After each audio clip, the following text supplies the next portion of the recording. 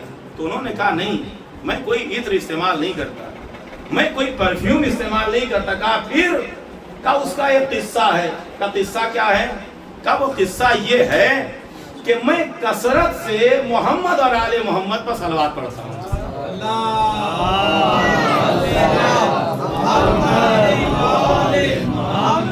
میں بہت زیادہ، جب بھی میں بستر پہ اپنے آرام کرنے کے لیے جاتا ہوں، لیٹنے کے لیے جاتا ہوں، تو اللہم صلی علی محمد و آل محمد، اللہم صلی علی محمد و آل محمد، اس طریقے سے میں تکرار کرتا ہوں اور تکرار کرتے کرتے سو جاتا ہوں۔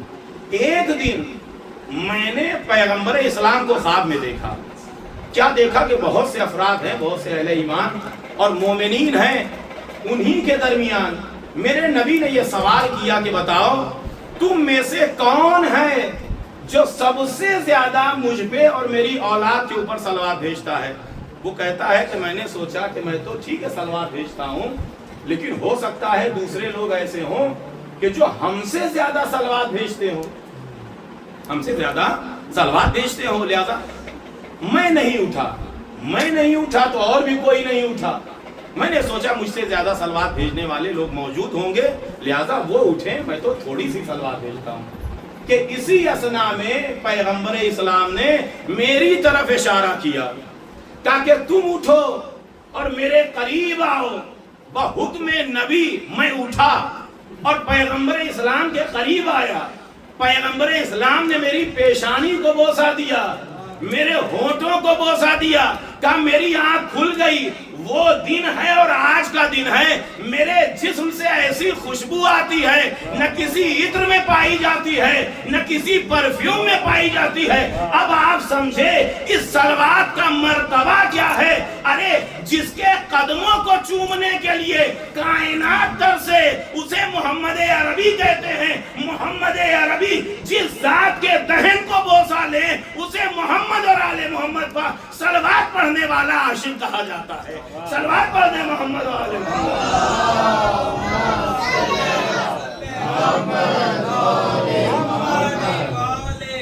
ایک اس سے بہتر صلوات پڑھ دیں محمد و آل محمد۔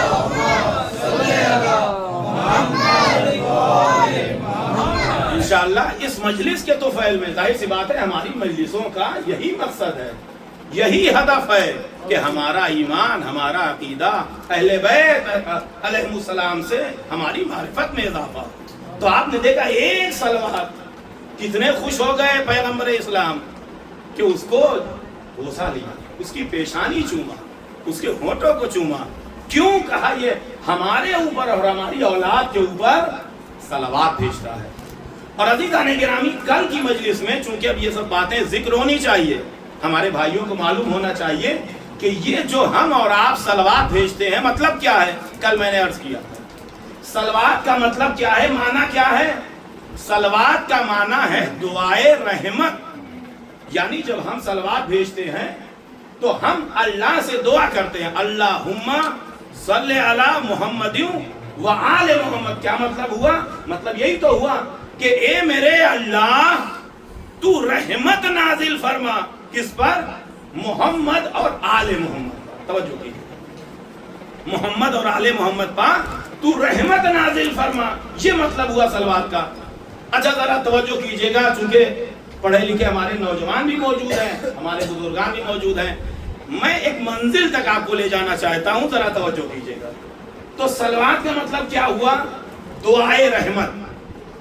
یعنی ہم صلوات بھیجتے ہیں کہ اے میرے اللہ تو رحمت نازل فرما محمد اور آل محمد پر, یہی تو مطلب ہوا. اچھا اب آگے آئیے, جب ہم صلوات بھیجتے ہیں ظاہر سی بات ہے تو اللہ جو ہے رحمت نازل فرماتا ہے. تو کیا ہم یہ کہہ سکتے ہیں کہ ہم وہ ہیں کہ جب صلوات بھیجتے ہیں تو اللہ اہل بیت پہ رحمت نازل فرماتا ہے؟ ہم کہہ سکتے ہیں بھائی وہ آل محمد ہیں, ان کی وجہ سے اللہ نے پوری کائنات کو خلق کیا ہے. کائنات کا ذرہ ذرہ, یہ زمین, یہ آسمان, یہ سورج, یہ چاند, یہ ستارے, یہ سیارے, یہ فرشتے, یہ انبیاء, یہ معصومین, یہ مومنین, سب کو اللہ نے انہی کے صدقے میں خلق کیا ہے. تو کیا ہم یہ کہہ سکتے ہیں کہ ہماری صلوات وہ ہے کہ جب ہم یہ صلوات پڑھتے ہیں تو اللہ رحمت نازل فرماتا ہے محمد اور آل محمد پر؟ بھائی ہم کیا, ہماری صلوات کیا, ہم کیا, ہماری زبان کیا, ہم کیا, ہمارا ذکر کیا, لیکن مطلب یہی ہے کہ اللہ رحمت نازل فرماتا ہے جب ہم محمد اور آل محمد پر صلوات پڑھتے ہیں. یہ بات حقیقت ہے. تو اس کو سمجھا کیسے جائے, اس بات کو واضح کیسے کیا جائے؟ توجہ کیجیے گا, یہ بات ہے کہ ہماری صلوات کا مطلب ہے دعائے رحمت اور اللہ رحمت نازل کرتا ہے, اور یہ بات حقیقت ہے.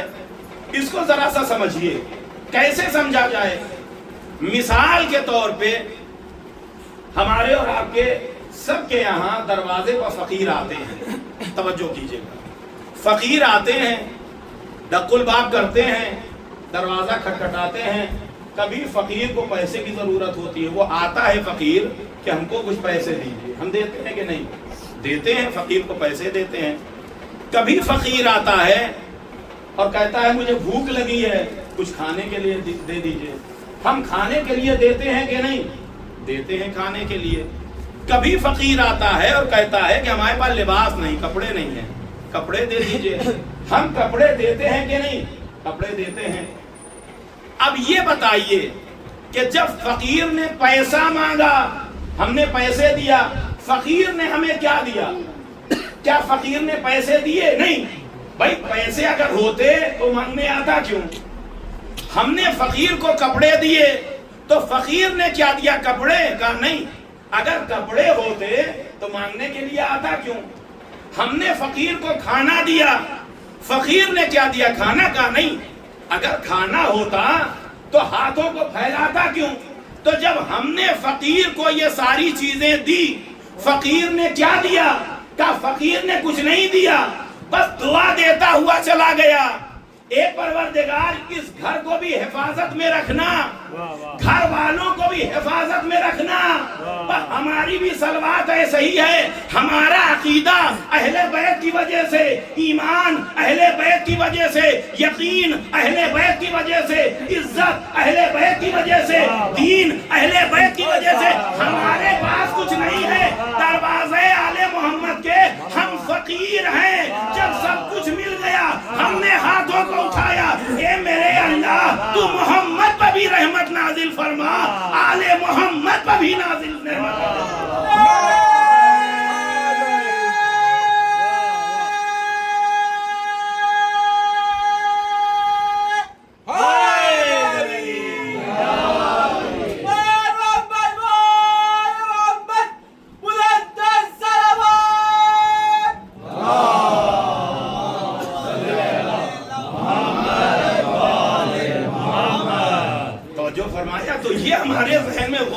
یہ کبھی خیال نہ آئے کہ ہماری صلوات کی وجہ سے نہیں، ہماری منزلت، ہماری حیثیت اس فقیر کی جیسی ہے جو ہمارے دروازے پہ آتا ہے دعا دیتا ہوا۔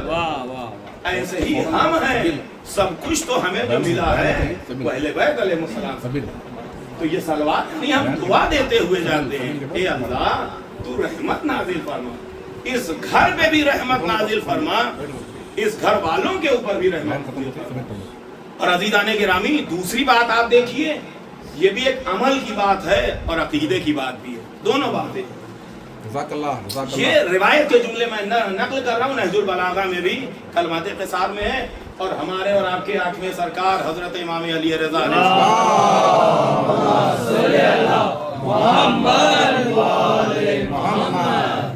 آپ دیکھیے حضرت فرماتے ہیں کہ صلوات ایک ایسی دعا ہے، توجہ کیجئے، صلوات ایک ایسی دعا ہے کہ جس دعا کو اللہ رد نہیں کرتا۔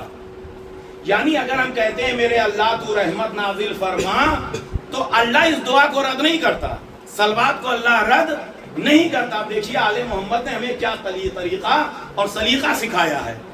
ہم اکثر یہ کہتے ہیں نا کہ ہماری دعا قبول نہیں ہوتی، ہماری دعا پوری نہیں ہوتی، نہج البلاغہ میں جملے موجود ہیں، آٹھویں امام علیہ السلام نے بھی نقل فرمایا ہے، کہا کہ صلوات ایسی دعا ہے کہ اس دعا کو، توجہ کیجئے گا بڑی قیمتی بات ہے، ایسی دعا ہے صلوات کہ اللہ اس دعا کو رد نہیں کرتا۔ اگلا جملہ کیا ہے؟ اگلا جملہ یہ حضرت نے فرمایا کہ اب اگر تمہاری بھی کوئی دعا ہو، اللہ سے کچھ طلب کرنا چاہو، اللہ سے کچھ مانگنا چاہو، تو پہلے صلوات رکھو، آخر میں صلوات رکھو، بیچ میں اپنی دعا کو رکھو۔ پہلے صلوات، آخر میں صلوات، بیچ میں اپنی دعا کو رکھو، اس لیے کہ یہ بات اللہ کے کرم سے بہت دور ہے کہ اللہ پہلی دعا کو قبول کر لے، آخری دعا کو قبول کر لے اور بیچ کی دعا کو رد کر دے۔ یہ اللہ کے کرم سے بہت دور ہے کہ پہلے والی دعا قبول کر لے، آخر والی قبول کر لے اور بیچ والی رد کر دے گا، ایسا نہیں ہوتا۔ لہٰذا اگر آپ کے پاس کوئی دعا ہے، کوئی حاجت ہے، کچھ اللہ کی بارگاہ میں طلب کرنا چاہتے ہیں، مانگنا چاہتے ہیں، تو کیا کریے؟ پہلے صلوات، پھر آخر میں صلوات، اور بیچ میں کیا کریے؟ بیچ میں اپنی دعا کو رکھیے۔ یہی عزیزان گرامی ہمارے جو بزرگوں نے سکھایا ہے، ہم سورہ فاتحہ پڑھتے ہیں، نظر و نیاز دیتے ہیں، وجہ یہی ہوتی ہے، پہلے صلوات بھیجیے، آخر میں صلوات بھیجیے، بیچ میں اپنی نظر کو رکھیے کہ یہ صلوات اتنی عظیم عبادت ہے کہ یہ ہمارے مقصد تک اس نظر کو، اس دعا کو لے جا کے پہنچا دے گا۔ اب عزیزان گرامی ایک بات اور میں عرض کرنا چاہتا ہوں اور اس کے بعد اپنی گفتگو کو تمام کر دوں گا۔ وہ بات یہ ہے کہ اکثر آپ نے اور ہم نے سنا ہے کہ نماز کیا ہے؟ کہ نماز ایک ایسی عبادت کا نام ہے کہ ان قبل ما سواہا، اگر نماز قبول ہو گئی تو سارے اعمال قبول ہو گئے، وَإِن رُدَّ مَا سِوَاهَا، اگر نماز رد کر دی گئی تو سارے اعمال پھر رد کر دیے جائیں گے۔ تو یہ ہے نماز کہ اگر نماز قبول تو سارے اعمال قبول، نماز رد کر دی گئی تو سارے اعمال رد کر دیے جائیں گے۔ اب صلوات کا مقام کیا ہے؟ توجہ کیجئے گا، صلوات کا مقام کیا ہے؟ اپنا کوئی عالم نہیں، اپنا کوئی مرجع یا فقیہ یا اہل بیت کا خطیب نہیں، عالم اہل سنت کہ جنہیں امام شافعی کہا جاتا ہے، امام شافعی نے یہ بیان فرمایا، یا اہل بیت رسول اللہ حبکم فرض من اللہ فی القرآن انزلہ کفاکم من عظیم القدر انکم من لم یصلی علیکم لا صلاۃ لہ۔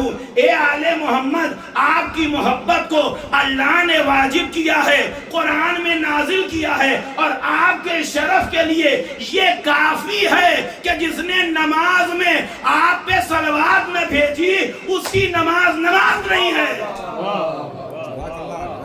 جس نے نماز کے درمیان آپ پر صلوات نہ بھیجی اس کی نماز نماز نہیں ہے۔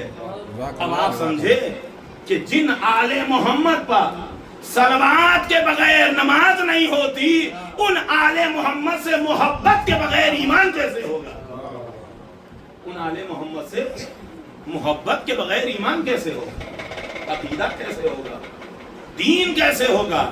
یا اب لفظوں کو بدل کے کہا جا سکتا ہے کہ تمام عبادتوں کی قبولیت کا انحصار نماز کے اوپر ہوتا ہے، نماز کی قبولیت کے اوپر محمد اور آل محمد کی صلوات کے اوپر ہوتا ہے۔ اللہم صلی علی محمد محمد اور آل محمد پر پڑھی جانے والی صلوات کے اوپر نماز کی قبولیت کا انحصار ہوتا ہے۔ عزیزان گرامی، میں نے اپنی گفتگو کو تمام، یہ ہے آل محمد علیہ السلام۔ اللہ نے یہ مقام عطا کیا ہے۔ آپ دیکھیے کہ اللہ کی عظیم عبادت، اگر اس میں آل محمد پر سلام نہیں ہے، اگر اس نماز میں آل محمد پر درود نہیں، امام شافعی کہتے ہیں لا صلاۃ لہ، اس کی نماز نماز ہی نہیں ہے، اس کی نماز نماز ہی نہیں ہے۔ کون کا؟ یہ اہل بیت پیغمبر علیہ السلام، آل محمد ہیں، یہ مقام ان کا۔ یہ کون ہے آل محمد؟ کہا وہ ہیں کہ جن کے اوپر اللہ صلوات بھیجتے ہیں، جن کے اوپر ملائکہ صلوات بھیجتے ہیں، اور ہمیں یہ حکم دیا گیا ہے۔ آپ دیکھیں یہ لفظ، یا ایھا الذین آمنوا، اے وہ لوگوں جو ایمان لے کے آئے ہو، مومن ہو، صلو علیہ، ان کے اوپر صلوات بھیجو اور ان کے اوپر سلام بھیجو۔ آپ دیکھیے کہ اللہ نے کیا کچھ مقام عطا کیا آل محمد کو، کہ ان کے اوپر درود، ان کے اوپر سلام، ان کا ذکر عبادت، اور ان کا چہرہ دیکھنا عبادت کی ساری چیزیں ہیں۔ لیکن مسلمانوں نے اہل بیت علیہ السلام کے ساتھ کیا کیا؟ اللہ اکبر۔ آپ شروع سے دیکھیے ذات پیغمبر اسلام، پیغمبر اسلام کی بھی ذات مظلوم ذات ہے۔ روایتوں میں یہ ملتا ہے کہ پیغمبر اسلام نے فرمایا کہ ما اوذیا نبی بما اوذیت، اس طریقے سے کسی بھی نبی کو اذیت نہیں دی گئی جس طریقے سے جتنی اذیت مجھے۔ یہ جناب پیغمبر اسلام، اور ان کے بعد اہل بیت میں کون؟ جناب فاطمہ الزہرا، وہ مظلومہ بیوی، وہ پہلو شکستہ بیوی، اکلوتی بیٹی ہے پیغمبر اسلام کی، لیکن اتنی اذیت ڈھائی گئی کہ بیوی یہ جملے کہتی ہوئی اس دنیا سے رخصت ہوئی کہ صبت علیہ مصائب لونہا، صبت علی الایام سرنا لیالیہ۔ اے بابا، اتنی مصیبت آپ کی بیٹی کے اوپر پڑی کہ اگر یہ مصیبت دن کے اجالے پر پڑتی تو یہ دن رات کی تاریکی میں بدل جاتی۔ اگلی منزل آتی ہے امام حسن مجتبیٰ کی۔ کون ہے یہ امام حسن مجتبیٰ؟ اللہ اکبر، جنت کے جوانوں کے سردار، لیکن میرے آقا کو زہر دیا گیا۔ زہر بھی ایسا زہر کہ جب امام قے کر رہے ہیں تو پیٹ کے اندر سے دانے اور پانی نہیں گر رہا ہے، بلکہ امام کے کلیجے کے ٹکڑے گر رہے ہیں، کلیجے کے ٹکڑے گر رہے ہیں۔ اللہ اکبر، یہ امام حسن مجتبیٰ۔ اور اگلی منزل آ گئی تو ہائے رے غریب کربلا، کہ جس کے لیے خود امام حسن نے بیان فرمایا کہ جب امام حسن کے کلیجے کے ٹکڑے گر رہے تھے اور امام حسین بیتاب ہو رہے تھے تو امام حسن نے بیان فرمایا، کہتے ہیں کلیجے سے لگا کہ امام حسین کو، لا یوم کا یوم کا یا ابا عبداللہ، اے میرے بھیا حسین، آپ کے دن کے جیسا کسی کا دن نہیں ہے۔ اے بھیا، ہم سب مظلوم ہیں، لیکن جیسی مظلومیت آپ کی ہے، اے بھیا ایسی مظلومیت کسی کی نہیں ہے۔ اللہ اکبر۔ ہاں آزادارو، بس میں منزل تک آ گیا۔ اسی غریب امام کی فرش عزا ہم نے بچھایا ہے، وہی امام کی یاد میں ہم بیٹھے ہوئے ہیں۔ اللہ اکبر۔ عزادارو، عموماً ہمارے یہاں یہی تو رواج ہے نا کہ آج کی تاریخ میں حسین غریب کے کڑیل جوان علی اکبر کی مصیبت پڑھی جاتی ہے، حضرت کی مصیبت کو بیان کیا جاتا ہے۔ خداوند عالم ہم تمام جوانوں کی حفاظت فرمائے، ہم تمام بزرگوں کی حفاظت فرمائے۔ اللہ اکبر، اللہ اکبر۔ عزادارو امام حسین نے کڑیل جوان کا داغ برداشت کیا ہے۔ ہمارے اور آپ کے چھٹے امام سے سوال کیا گیا کہ اے مولا یہ بتائیے کہ انسان کے لیے اس زندگی دنیا میں سب سے زیادہ خوشگوار چیز کون سی ہے، سب سے زیادہ خوش کرنے والی چیز کون سی ہے، اور سب سے زیادہ جو ہے وہ تکلیف دینے والی چیز کون سی ہے؟ تو میرے امام نے فرمایا سب سے زیادہ خوش کرنے والی چیز ہے کہ جب انسان کا کوئی بیٹا جوان ہو جاتا ہے، اور سب سے زیادہ غم دینے والی بھی یہی تکلیف ہے کہ جب عالم جوانی میں وہی بیٹا داغ مفارقت دے جائے، وہی بیٹا اس دنیا سے رخصت ہو جائے۔ اللہ اکبر۔ عزادارو جب عام بیٹوں کی یہ حیثیت ہے تو اگر کوئی بیٹا علی اکبر کے جیسا ہو، اگر کوئی بیٹا شبیہ پیغمبر کے جیسا ہو، اللہ اکبر۔ عزادارو یہی وجہ تھی کہ جب جناب علی اکبر میدان کربلا میں امام حسین علیہ السلام سے اجازت لینے کے لیے آئے اور کہتے ہیں اے بابا مجھے مرنے کی اجازت دے دیجئے۔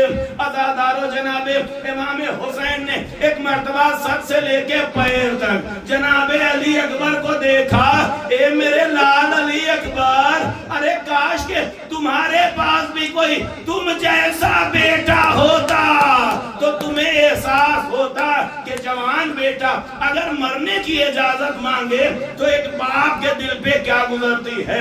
اللہ اکبر۔ عزادارو بہرحال وہ وقت بھی آیا کہ غریب کربلا نے جناب علی اکبر سے کہا اے میرے لال علی اکبر، آج تو میدان کارزار میں ہر کسی کو جانا ہے، لیکن اے بیٹا جاؤ خیمے میں پہلے اپنی ماں سے اجازت لے کے آ جاؤ۔ اللہ اکبر۔ جناب علی اکبر خیمے میں گئے، اپنی ماں کے قریب گئے، مادر گرامی اجازت دیجئے، لیکن اب جناب ام لیلہ ہے، کہا اے میرے لال علی اکبر، اے بیٹا میں تیری ماں ضرور ہوں، لیکن اے بیٹا تجھے ماں کی طرح شہزادی زینب نے پالا ہے، جا بیٹا پہلے اپنی پھوپھی زینب سے اجازت لے لے۔ اللہ اکبر۔ جناب علی اکبر جناب زینب کبریٰ کے قریب آئے اور آنے کے بعد کہتے ہیں اے پھوپھی اماں اس علی اکبر کو مرنے کی اجازت دے دیجئے، رن میں جانے کی اجازت دے دیجئے۔ اللہ اکبر۔ عزادارو جناب زینب کہتی ہیں اے میرے لال علی اکبر کیا 18 برس پالنے کا یہی صلہ دو گے؟ عالم جوانی میں مرنے کی اجازت مانگ رہے ہو؟ عزادارو اب جناب علی اکبر کہتے ہیں اے پھوپھی اماں آپ اجازت نہیں دیں گی، لیکن یہ بتائیے کہ اگر بروز قیامت میری دادی فاطمہ زہرا نے اگر آپ سے یہ سوال کر دیا اے زینب ارے تجھے میرا حسین زیادہ پیارا تھا یا تیرا علی اکبر پیارا تھا، اے پھوپھی آپ کیا جواب دیجئے گا؟ اللہ اکبر۔ عزادارو بہرحال وہ وقت آیا کہ جناب زینب کبریٰ نے اپنے بھتیجے کو بیٹے سے بڑھ کے جسے پالا تھا اس بھتیجے کو مرنے کی اجازت دے دی۔ اللہ اکبر۔ عزادارو جناب علی اکبر خیمے سے نکل رہے ہیں، اس طریقے سے کوئی شہید نہ نکلا کہ جیسے علی اکبر نکلے ہیں۔ راوی کہتا ہے ایک دو بار نہیں، ارے 18 مرتبہ خیمے کا پردہ اٹھتا رہا، گرتا رہا، ایسا نہیں لگ رہا تھا کہ علی اکبر خیمے سے نکل رہے ہیں، ایسا لگ رہا تھا کہ جیسے کسی جوان کی میاں ہمارے گھر سے نکل رہی ہے۔ اللہ اکبر۔ عزادارو جناب علی اکبر نکلے اور اب وہ وقت آیا کہ جب میدان کارزار میں آواز دے رہے ہیں السلام علیکہ یا ابا عبداللہ، السلام علیکہ یا بتا، اے بابا میرا آخری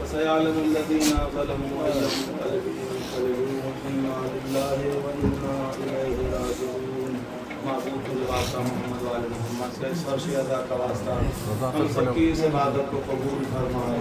معبود واسطہ جوانی جناب علی اکبر ان تمام جوانوں کی حفاظت فرما. معبود تجھے واسطہ جناب علی اکبر ان بچوں کی حفاظت فرما. معبود تجھے واسطہ جناب حبیب ابن مظاہر ان بزرگوں کی حفاظت فرما. معبود تجھے واسطہ فرش ادا کر گھر میں اپنی رحمتوں کا نزول فرما. گھر والوں کی حفاظت فرما. اس عظیم ذکر کا واسطہ ہم سب کے گناہوں کو معاف فرما. فضائل سید الشہداء کا واسطہ دنیا میں جہاں کہیں بھی مریبان اہل بیت علیہ السلام امام حسین کا فرش عزا بچھائے ہوئے ہیں. معبود ان تمام عزاداروں کی عزت آبرو جان مال کی حفاظت فرما. معبود تجھے واسطہ محمد والے محمد کا ہمارے آخری امام کے ظہور میں تعجیل فرما اور ہم سب کو حضرت کے ناصرین میں شمار فرما. ربنا تقبل منا انك انت السميع العليم بفضلك ورحمتك يا ارحم الراحمين.